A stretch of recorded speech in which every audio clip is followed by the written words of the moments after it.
Hello everyone, आज हम जानेंगे पोलो फ्रीरे के बारे में और उनकी एजुकेशन फ़िलोसफी के बारे में। ये हमारा एक इम्पोर्टेंट कॉन्सेप्ट है हमारे एजुकेशन का। पोलो फ्रीरे, जिनका जन्म हुआ 1921 और 1997 में इनकी डेथ हुई।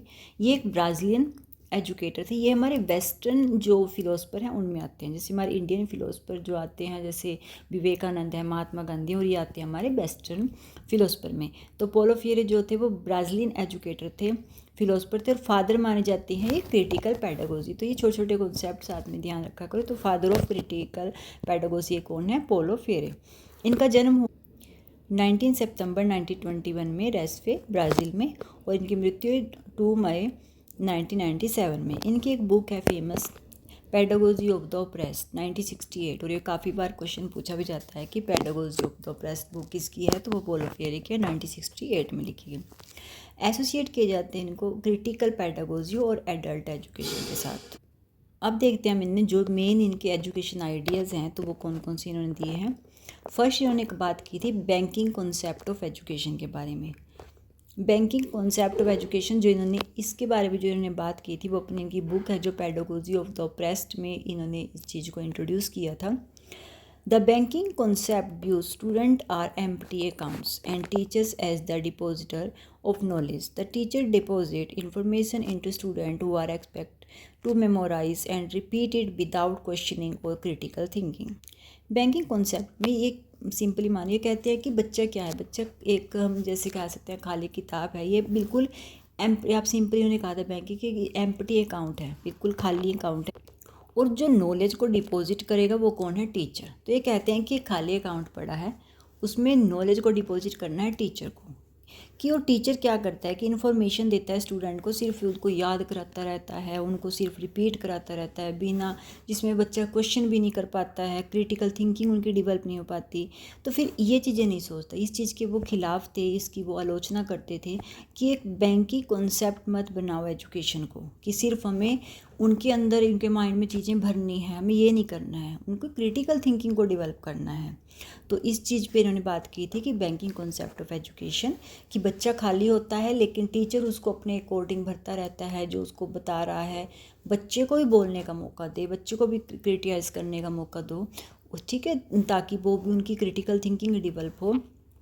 वही है कि जहाँ बैंकिंग कॉन्सेप्ट जिसमें अगर टीचर ही सब कुछ बता रहा है तो वो पैसिव लर्नर, जिसमें तो लर्नर तो पैसिव ही होगा, क्योंकि वो कुछ पूछ नहीं रहा, कुछ बोल नहीं रहा, कोई उसके साथ डिस्कस नहीं की जा रही। सिर्फ टीचर आया, लेक्चर लिया उसने और बताया, और बच्चों ने नोट बनाया और प्रेजेंट किया, बस ये।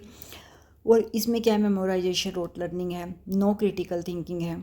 क्रिटिसाइज बाय पोलो फ्रीरे, तो पोलो फ्रीरे ने इसको क्रिटिसाइज़ किया है, आलोचना की है। तो इसमें क्या बैंक कॉन्सेप्ट में मैंने ये पॉइंट लिखा है कि आपको सिर्फ ये 5 पॉइंट ध्यान में रखना। बैंकिंग कॉन्सेप्ट क्या है? जो टीचर सेंटर लर्निंग है, पैसिव जहाँ पर लर्नर है, और जहाँ पर मेमोराइजर रोट लर्निंग पर को जोर दिया जाता है, और नो क्रिटिकल थिंकिंग है, ठीक है। तो ये 4 बातों पे ही ये बैंकिंग कॉन्सेप्ट चलता है, कि जहाँ बच्चे को सिर्फ सिखाया जा रहा है, सिर्फ उसको कुछ भी क्रिटिकल थिंकिंग उसकी डेवलप नहीं की जा रही। सेकेंड इन्होंने जो बात की थी वो की थी प्रॉब्लम पोजिंग एजुकेशन, यानी कि समस्या आधारित शिक्षा। Student and teachers learn together through dialogue, incurs questioning, critical thinking and problem solving. इसमें क्या है कि बच्चे और टीचर एक साथ लर्न, यानी कि जहाँ पर क्वेश्चनिंग इनकर्ज किया जाए बच्चों को कि वो क्वेश्चन करे, वो क्रिटिकल, ताकि उनकी जो थिंकिंग डेवलप हो, क्रिटिकल प्रॉब्लम सॉल्विंग सिचुएशन दे, मतलब कि कोई प्रॉब्लम बच्चों को दो, वो उसका सॉल्यूशन ढूंढें, ठीक है। तो इस चीज़ पे इन्होंने बात की थी, सेकंड का जो मेन पॉइंट है। थर्ड इन्होंने बात जो की थी वो की थी डायलॉग। इनके मेन ये कॉन्सेप्ट हम ध्यान रखना, ठीक है। जो पहला था इनका बैंकिंग कॉन्सेप्ट पे इन्होंने बात की, सेकंड इन्होंने बात की थी प्रॉब्लम पोजिंग एजुकेशन, थर्डली इन्होंने बात की डायलॉग पे। डायलॉग का मतलब इनका क्या था कि learning should happen through discussion and mutual respect, note one way lectures. कि लर्निंग कैसी होनी चाहिए? डायलॉग से इसका मतलब संवाद, कि जहाँ पर डिस्कशन हो, बात हो, कि एक वन वे लेक्चर नहीं होना चाहिए कि टीचर ने लेक्चर दिया और बच्चों ने उसको नोट किया, ऐसा नहीं होना चाहिए। टीचर अगर कुछ बता रहा है तो बच्चों से बीच बीच में कुछ क्वेश्चन पूछे। मान लो कोई लेक्चर टीचर ले रहा है किसी टॉपिक को लेकर, कोई भी लगा लो आप, इंडिपेंडेंस को लेकर कुछ भी, तो बच्चे टीचर बीच बीच में उसको पूछे, ताकि बच्चे का भी इंटरेस्ट बना रहे और बच्चा जल्दी भी सीख जाता है। क्योंकि अगर बच्चे से आप कुछ नहीं पूछोगे ना तो बच्चा ध्यान ही नहीं देगा, उसको तो पता है कि हाँ उसका ध्यान कहीं और रहेगा, क्योंकि उसको पता है कि हाँ टीचर को पढ़ाना है और चले जाना है। लेकिन अगर टीचर बीच में पूछेगा ना बच्चे को, तो बच्चा अलर्ट रहेगा, उसको पता, वो ध्यान से समझेगा, ध्यान से बात देखेगा कि हाँ टीचर कुछ भी मुझसे जब मर्जी पूछ सकता है। तो वो है कि वो आपस में डिस्कशन करे, जिससे वो परमानेंट उसके माइंड में याद भी रहेगा और उसकी एक थिंकिंग भी डेवलप होती है, ताकि बच्चा क्रिटिकल थिंकिंग भी डेवलप होती है कि बच्चा उसमें गलत सही बात पूछ सकता है, हर बात कर सकता है। ठीक है, तो वो इन्होंने बात की थी डायलॉग, जिसको इन्होंने नाम दिया था। फिर इन्हें अगर हम बात करें इन्होंने ये मेनली बात की थी फ्रीडम थ्रू एजुकेशन। ठीक है, कि एजुकेशन जो हो आज़ादी के साथ एजुकेशन होनी चाहिए थी। फिर I believe education should empower learner to think critically and change society rather than simply memorisation.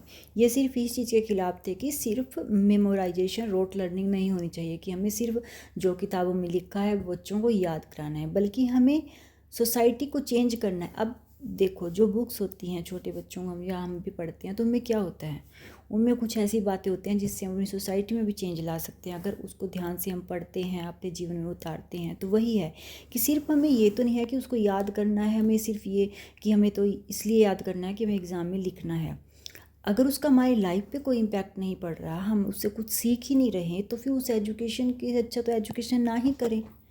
हम वेस्ट भी कर रहे हैं अपना पैसा एजुकेशन पे, अगर हम उसको अपनी लाइफ में अब इतनी चीज़ें सिखाई जाती है। एजुकेटेड पर्सन हम कहते किसको हैं, सिर्फ डिग्री से हम किसी को एजुकेटेड पर्सन सिर्फ एक डिग्री में मान लिया जाता है, लेकिन एजुकेटेड पर्सन वही होता है जो अगर उसको कुछ सिखाया जा रहा है वो उसको अपनी लाइफ में उतार रहा है, उसकी वजह से सोसाइटी में चेंज आ रहे हैं, वो कुछ अच्छे काम कर रहा है। वो इन्होंने बात की थी फिर इन्हें कि सिर्फ मेमोराइजेशन नहीं कराना है, बल्कि चेंज लाना है सोसाइटी में, क्रिटिकल थिंकिंग को डेवलप करना है। ठीक है, और इन्होंने एक और लास्ट पॉइंट पे बात की थी जो प्रैक्टिस से इनका मीनिंग था यहाँ पे कि रिफ्लेक्शन प्लस एक्शन, याद रखना आप। ठीक है, practice means reflection plus action to bring about meaningful social change, कि जिससे एक मीनिंगफुल सोशल चेंज आए। आगे एग्जाम्पल के तौर पे समझना, आपको सिंपल समझ में आ जाएगा। A village notice that many children are dropping out of the school, कि हमारे पास एक एग्जाम्पल है, एक टॉपिक है, मान लो कि जो गांव का स्कूल है उसमें बच्चे लगातार ड्रॉप कर रहे हैं, मतलब छोड़ रहे हैं स्कूल को। ठीक है, तो रिफ्लेक्शन क्या होगा, people discuss why children are leaving school, poverty, lack of aware, child labour, कुछ भी रीजन हो सकता है। तो क्या करना है कि डिस्कशन करनी है, लोगों से पूछना है, जानना है हमें कि किस वजह से बच्चे नहीं स्कूल में आ रहे, वहाँ गरीबी ज़्यादा है या फिर वहाँ लोग अवेयर नहीं हैं स्टडी के बारे में, या चाइल्ड लेबर मतलब कि बच्चों से वही है कि गरीबी है जिसकी वजह से बच्चे काम करते हैं तो उनके पास स्टडी के लिए टाइम नहीं है। तो वो होता है रिफ्लेक्शन, जहाँ हमें रिफ्लेक्ट देखना है कि आखिर हो क्या रहा है, किस वजह से समस्या आ रही है। अब एक्शन क्या होगा, जो हम उसको पूरा या उस प्रॉब्लम को सॉल्व करने के लिए जो एक्शन लेंगे वो होता है एक्शन।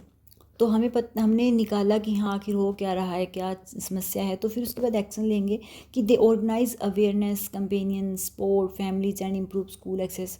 तो वो क्या करेंगे, उनका एक्शन क्या होगा कि हाँ वो अवेयरनेस करेंगे, लोगों को अवेयर करेंगे स्टडी के बारे में, कंपेनियन चलाएंगे, फैमिली का सपोर्ट करेंगे, इम्प्रूव करेंगे अगर स्कूल में कुछ इम्प्रूवमेंट नहीं है या स्कूल अच्छी तरीके से नहीं, सही इन्वायरमेंट नहीं है स्कूल में, तो वो सब सेट करेंगे।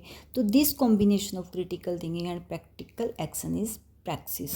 तो याद रखना प्रैक्टिस वर्ड क्या होता है कि जहाँ पर रिफ्लेक्शन प्लस एक्शन, यानी कि जहाँ पर critical thinking and practical action साथ में काम करें। ठीक है, जहाँ पे हमें सोचना भी है कि आखिर समस्या हो क्यों रही है, पता लगाना है और फिर उस पर प्रैक्टिकल एक्शन लेना है, वो होता है प्रैक्टिस।